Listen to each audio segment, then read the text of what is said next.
Then King Solomon summoned into his presence at Jerusalem the elders of Israel, all the heads of the tribes and the chiefs of the Israelite families, to bring up the ark of the Lord's covenant from Zion, the city of David. All the Israelites came together to King Solomon at the time of the festival in the month of Ethanim, the 7th month.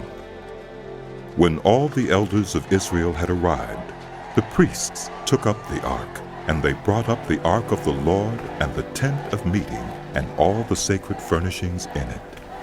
The priests and Levites carried them up, and King Solomon and the entire assembly of Israel that had gathered about him were before the ark, sacrificing so many sheep and cattle that they could not be recorded or counted. The priests then brought the ark of the Lord's covenant to its place in the inner sanctuary of the temple, the most holy place, and put it beneath the wings of the cherubim. The cherubim spread their wings over the place of the ark and overshadowed the ark and its carrying poles. These poles were so long that their ends could be seen from the holy place in front of the inner sanctuary, but not from outside the holy place, and they are still there today. There was nothing in the ark except the 2 stone tablets that Moses had placed in it at Horeb, where the Lord made a covenant with the Israelites after they came out of Egypt. When the priests withdrew from the holy place, the cloud filled the temple of the Lord, and the priests could not perform their service because of the cloud, for the glory of the Lord filled his temple. Then Solomon said, "The Lord has said that he would dwell in a dark cloud.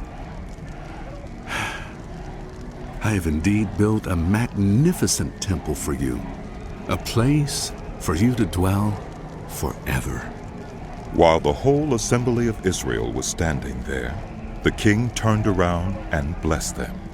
Then he said, "Praise be to the Lord, the God of Israel, who with his own hand has fulfilled what he promised with his own mouth to my father David.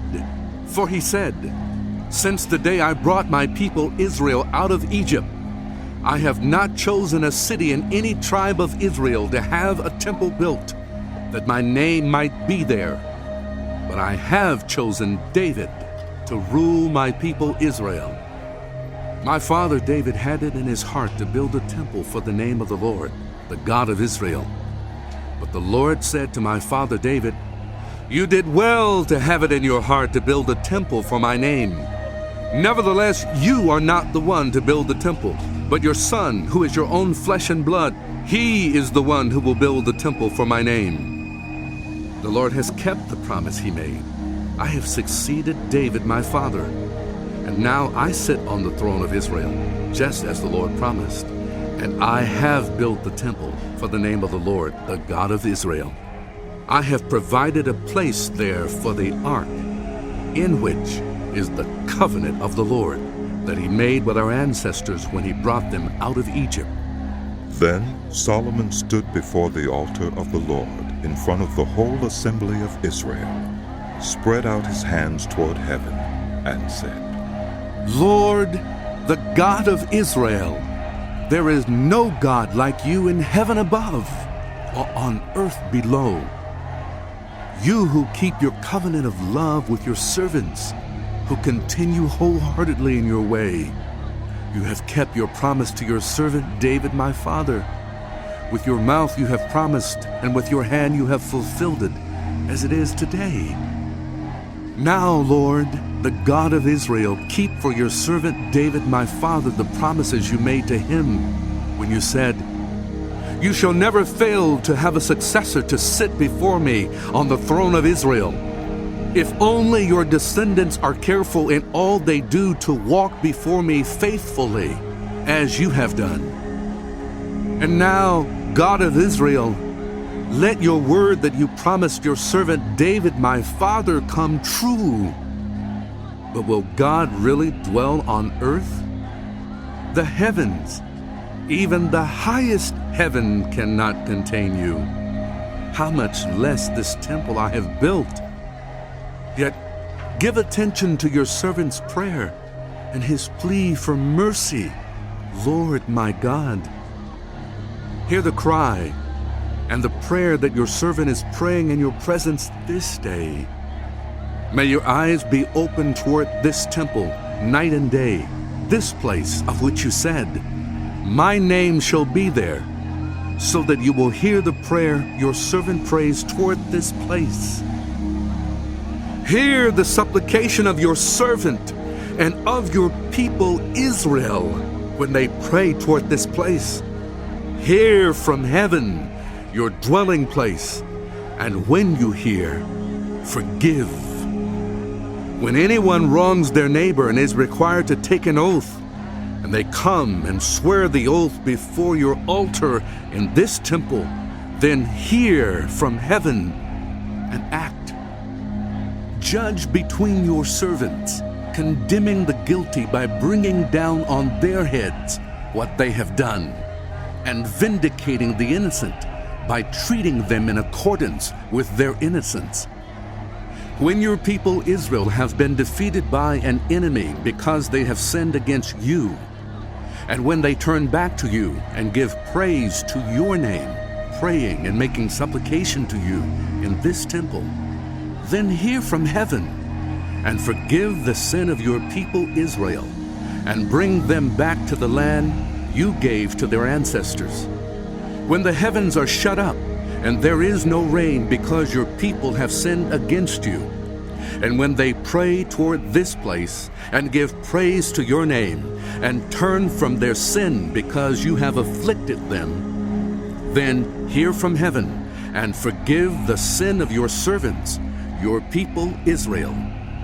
Teach them the right way to live, and send rain on the land you gave your people for an inheritance. When famine or plague comes to the land, or blight or mildew, locusts or grasshoppers, or when an enemy besieges them in any of their cities, whatever disaster or disease may come, and when a prayer or plea is made by anyone among your people Israel, being aware of the afflictions of their own hearts and spreading out their hands toward this temple, then hear from heaven, your dwelling place. Forgive and act. Deal with everyone according to all they do, since you know their hearts, for you alone know every human heart, so that they will fear you all the time they live in the land you gave our ancestors.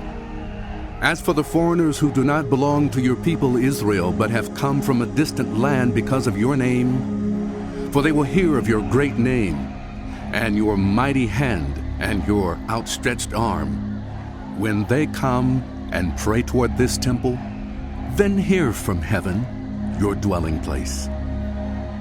Do whatever the foreigners ask of you, so that all the peoples of the earth may know your name and fear you, as do your own people Israel, and may know that this house I have built bears your name. When your people go to war against their enemies, wherever you send them, and when they pray to the Lord toward the city you have chosen and the temple I have built for your name, then hear from heaven their prayer and their plea, and uphold their cause.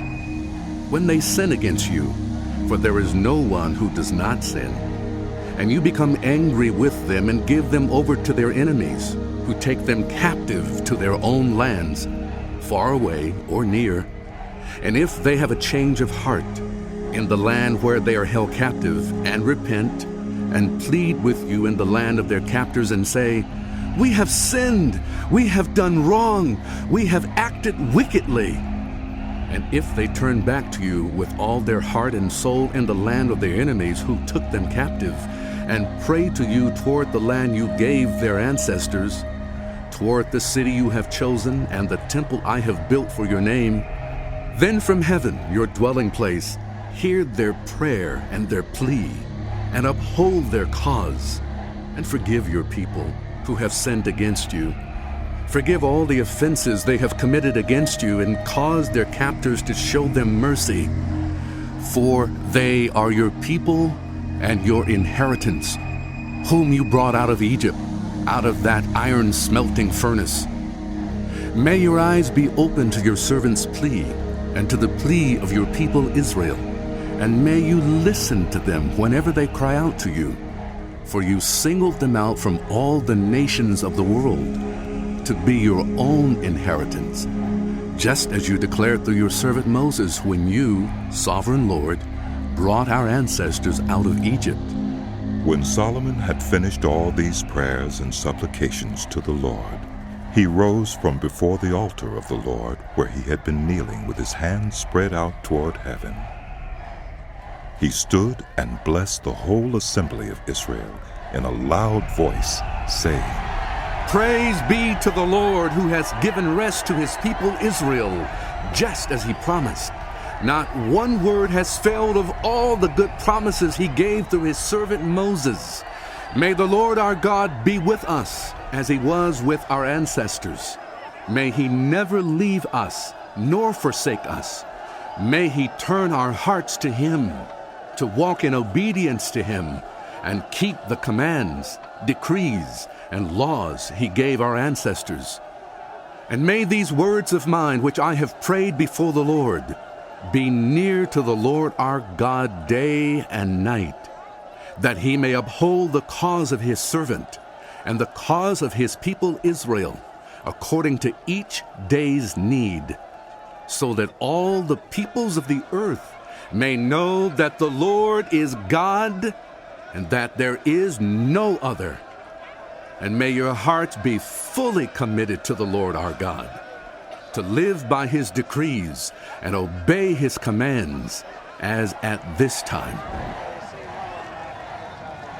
Then the king and all Israel with him offered sacrifices before the Lord. Solomon offered a sacrifice of fellowship offerings to the Lord, 22,000 cattle and 120,000 sheep and goats. So the king and all the Israelites dedicated the temple of the Lord. On that same day, the king consecrated the middle part of the courtyard in front of the temple of the Lord. And there he offered burnt offerings, grain offerings, and the fat of the fellowship offerings, because the bronze altar that stood before the Lord was too small to hold the burnt offerings, the grain offerings, and the fat of the fellowship offerings. So Solomon observed the festival at that time, and all Israel with him, a vast assembly, people from Lebo-Hamath to the Wadi of Egypt. They celebrated it before the Lord our God for 7 days and 7 days more, 14 days in all. On the following day he sent the people away.